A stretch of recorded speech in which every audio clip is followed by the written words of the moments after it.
I've taken some time out of my busy schedule, being fabulous and doing my hair, to prepare a speech for you. Well, a few remarks, really.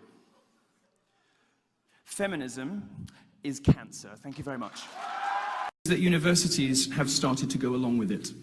They have started to respect students' points of view when the students claim that they have been emotionally traumatized by different opinions. And the trigger warning and safe space culture has started to take root even in the best institutions in the country. My view on this is that anybody who asks for a safe space or a trigger warning should be immediately expelled. They have demonstrated... They have demonstrated that they are incapable of meeting the requirements of their course. Why are you here? Why are you here if not to discover new ways of looking at the world, to discover thinkers and ideas, history, stuff you never imagined that was possible, to broaden your intellectual horizons? If you're not prepared to do that, go home, leave. Don't be here. For the same reasons. The problem is that what most people don't realise, the gender pay gap is a sort of myth.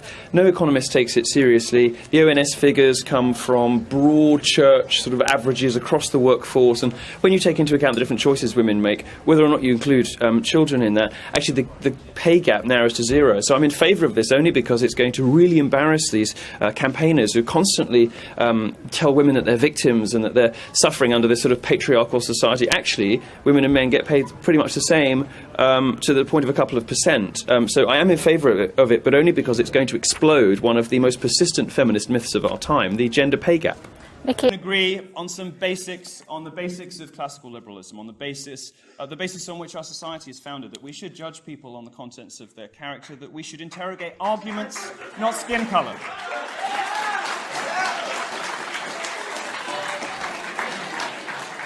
And I think we should also be able to agree, I think we should also try at least to agree, that the way to achieve equality is not to lie about rape, as feminists do.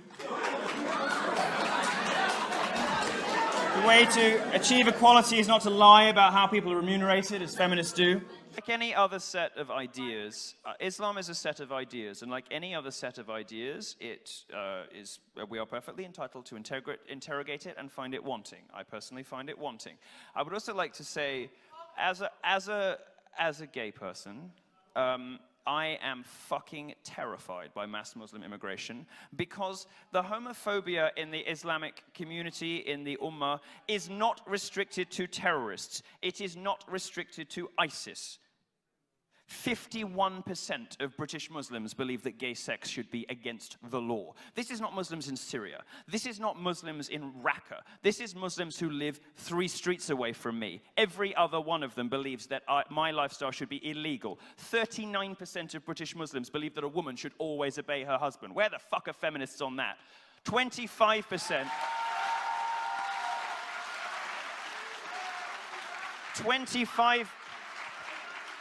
25% of British Muslims believe that Sharia law should be instituted, which under certain circumstances treats a woman's... Milo, he's trying to narrow in on a question. Well, I'm going to finish. Treats a woman's testimony as worth half of a man's. The Queers for Palestine, possibly the stupidest people to walk the face of the earth, overlook the statistic that 97% of Palestinians believe that homosexuality is an unacceptable lifestyle choice. I'm not scared by terrorists, I'm scared by Islam. Well, you hear this a lot from scientists, you hear this a lot in particular from female scientists, but the fact is that there is some reason to suppose that there is an advantage to being a man in certain subjects. There's reason to suppose that gender essentialism, biological determinism, whatever you want to call it, the fact that there are male brains and female brains, may indeed have some basis in science. Now, this is sort of thrown out of the window completely by feminists and female academics who just refuse to accept that there's any reason whatsoever why there might be a gender imbalance. 2 things on that.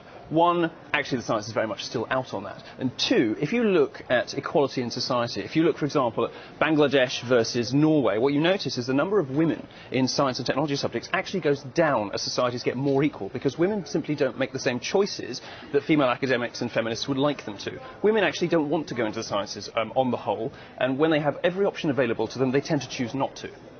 Right. These Joe, figures... you must understand. These figures are... You're going to accuse me of No, it's all right. mansplaining, aren't you? No, These doing it figures that come way, from so- averages across society. They don't take into account the different life choices that women make. The reality is that women do prefer a more balanced life. When they go to work, even if they don't have babies, they take longer holidays. They tend to take more holidays. The reason that you know, they are paid more, up to about 30, 35, 39, depending on whose figures you believe. The reason that No, flips at only the end, between 30 and 39. no, that's actually not true. The reason that the figures flip after that age is because women make different life choices. Right. And if you take those life choices into account, no serious economist believes this stuff. It's repeated by politicians right up to President Obama, but no serious economist takes the wage gap seriously. A particular brand of feminism which holds almost total sway in the media and in gender studies and women's studies departments. There are honourable exceptions. But by and large, I don't expect you to comment on any of your colleagues, but a lot of your colleagues are off-the-wall mental.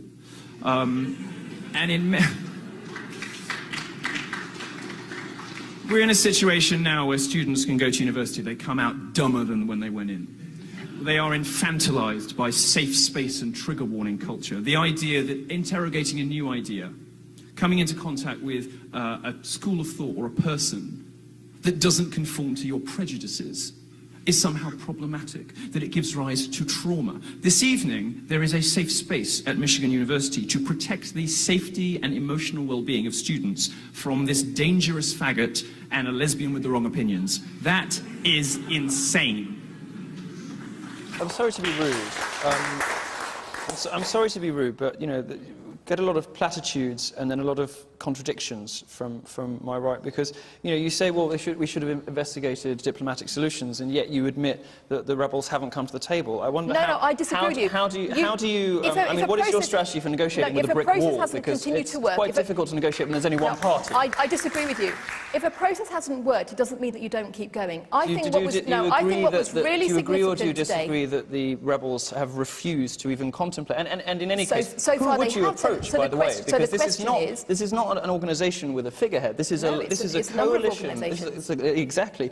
Who exactly are you going to So negotiate that is with? why you Because need a right different now strategy. nobody even knows who No, that's to why talk you to. need. No, I don't agree that bigoted speech is always a bad thing. I think it's important to hear from them. I think it's important to hear from them. You see, what the left wants to do is it wants to enable its extremists on its own side, the sexists and misandrists of the feminism, the black supremacists of Black Lives Matter.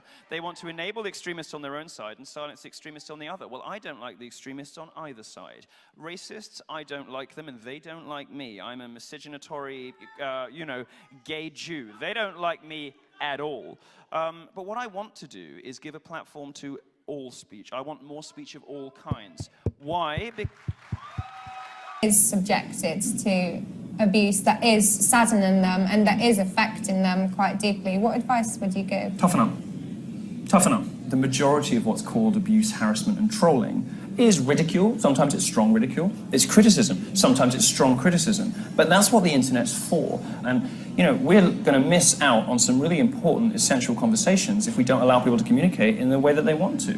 No longer fit for purpose. The Democrat Party is a mess. The Republican Party deserves to be destroyed. It is no longer fit for purpose. It disrespects and betrays its own base. It no longer practices conservative principles in government. It deserves to be ripped in two. If we believe in a conservative vision of the world, the Republican Party is not going to get us there.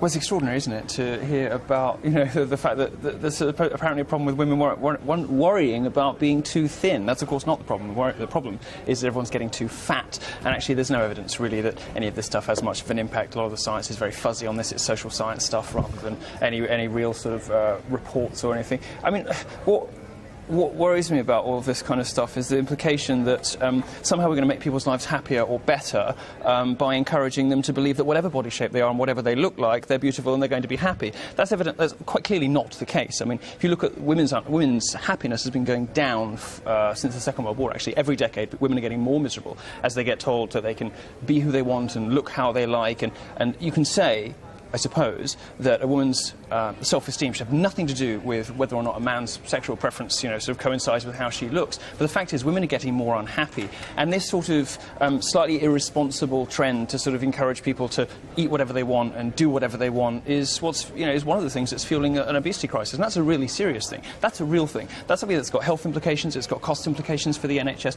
The problem isn't too many anorexic women. The problem is quite in the opposite direction. We're perfectly happy to have aspirational role models in our entertainment. We should have them too in our retail. There's nothing wrong with encouraging people to live healthily.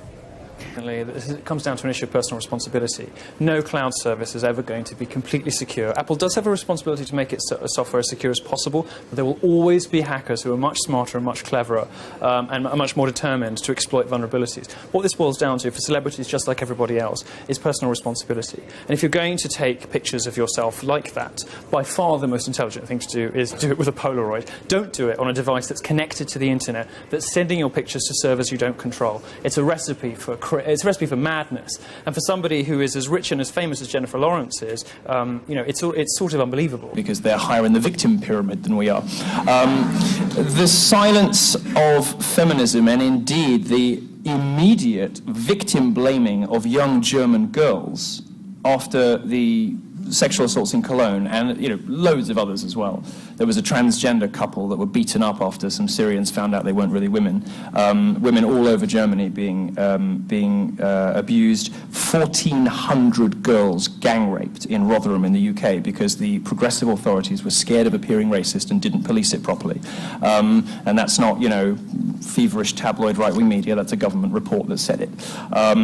This stuff is horrifying. Importing cultures which genuinely represent patriarchy, which embody all of the things that third-wave feminists say they hate, and importing these people en masse into our communities in Europe has been an unmitigated disaster.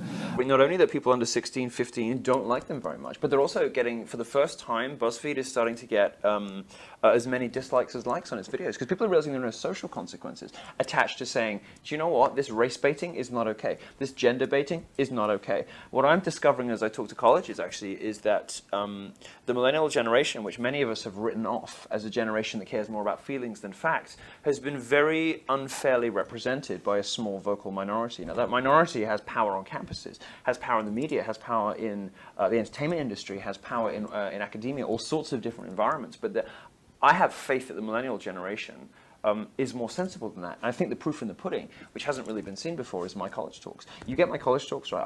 I go and I speak to people about free speech and all the rest of it. You see this, like the internet is played out in real life in the audiences in my talks. You get Trump supporters, Black Lives Matter, feminists, classical liberal, all these people, and then you've got like Trump chants versus the Black Lives Matter. It's an amazing thing. The level of... And then a wave afterwards. Right. The level of intellectual diversity in that generation is very much not what you would think if all you ever read was BuzzFeed. In the statistics that you're saying is less. College campuses are among the safest places for women to be, and people who peddle the lies are like 1 in 3, 1 in 4 want to tell women they're the most dangerous places you can be. It's a lie. In what possible universe is that responsible or caring behaviour? That's not the behaviour of somebody with integrity. That's the behaviour of somebody with a political agenda who cares nothing for the facts. Is there anybody in here who hates me? Anyone? Yes, there we go. Thank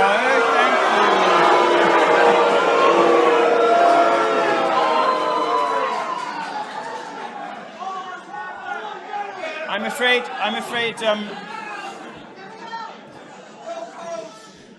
This is an event for 7s and above, so anyone who just put their hand up, please leave.